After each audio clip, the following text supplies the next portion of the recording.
ادھر مسز نیوزم اور سارا کا دباؤ بڑھتا جاتا ہے. سارا لیمبرٹ کو تنبیہ کرتی ہیں کہ اب بس کرو.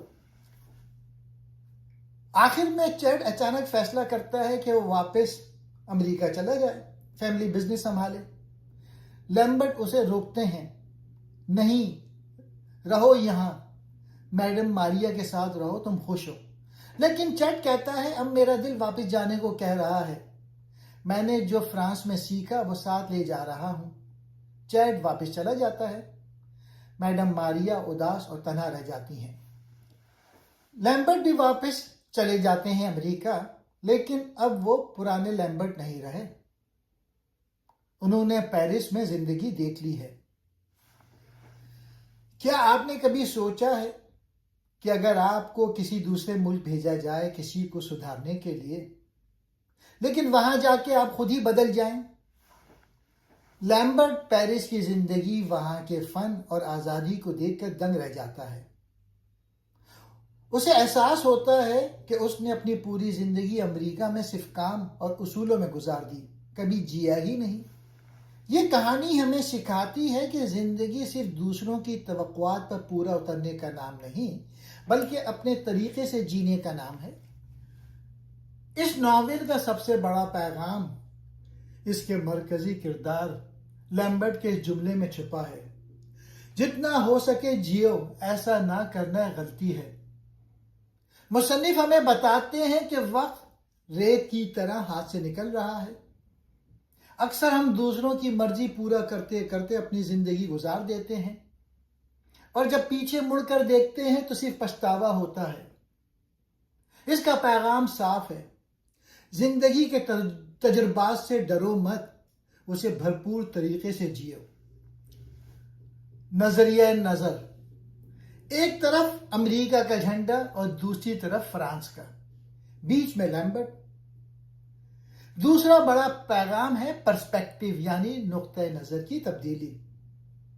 لیمبرٹ پیرس اس لیے گیا تھا کہ وہ اسے ایک گناہ کی جگہ سمجھتا تھا، لیکن وہاں جا کے اسے احساس ہوا کہ سچائی ویسی نہیں ہوتی جیسے ہمیں دور سے دکھائی دیتی ہے.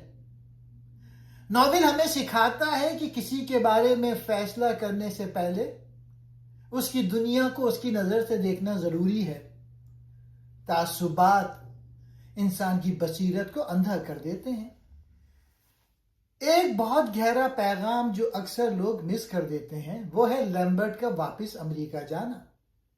وہ پیرس کی رنگینیوں میں کھو کر وہاں رک بھی سکتا تھا، لیکن وہ واپس گیا کیوں؟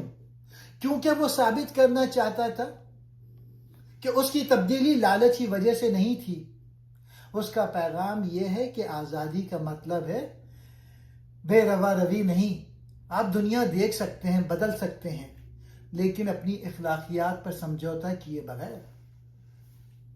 ثقافتوں کا ٹکراؤ، یہ ناول ہمیں یہ بھی سمجھاتا ہے کہ صحیح اور غلط صرف کالا اور سفید نہیں ہوتے. امریکی معاشرہ ڈیوٹی اور اصول پر زور دیتا ہے، جبکہ پیرس کا معاشرہ خوبصورتی اور آرٹ پر.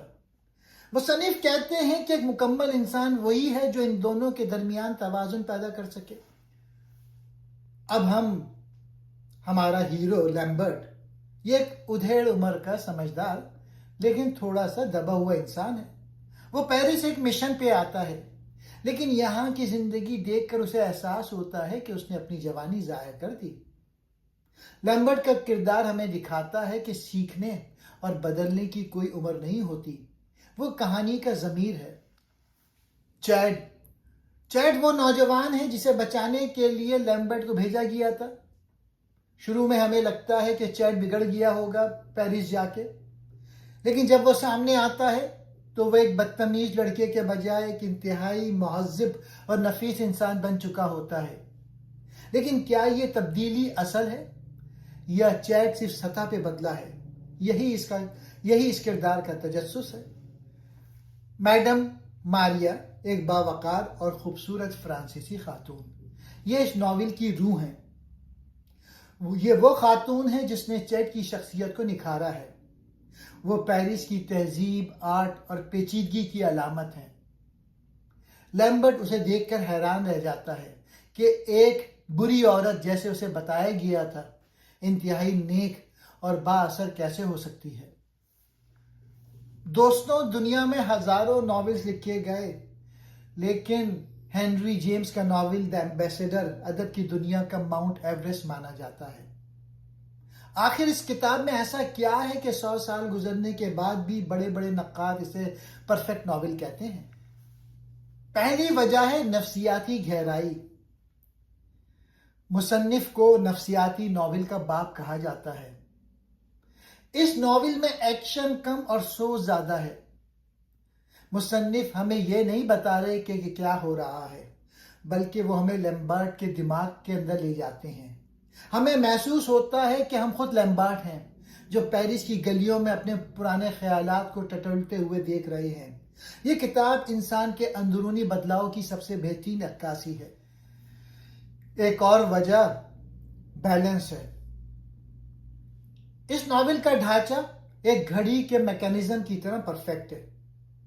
ایک طرف امریکی سختی ہے اور دوسری طرف یورپی آزادی۔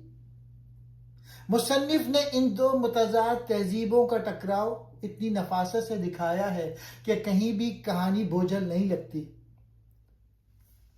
ہر منظر، ہر مکالمہ ایک مقصد کے تحت رکھا گیا ہے۔ اور سب سے اہم وجہ اس کا آفاقی پیغام۔ یہ ناول صرف ایک بوڑھے آدمی کی کہانی نہیں ہے، یہ ہم سب کی کہانی ہے۔ یہ ہمیں سکھاتا ہے کہ زندگی صحیح اور غلط کے خانوں میں نہیں بٹی ہوئی، بلکہ یہ ایک گرے ایریا ہے۔ یہ ناول ہمیں جرأت دیتا ہے کہ ہم اپنی زندگی کے فیصلے خود کریں، چاہے دنیا ہمیں کچھ بھی کہے۔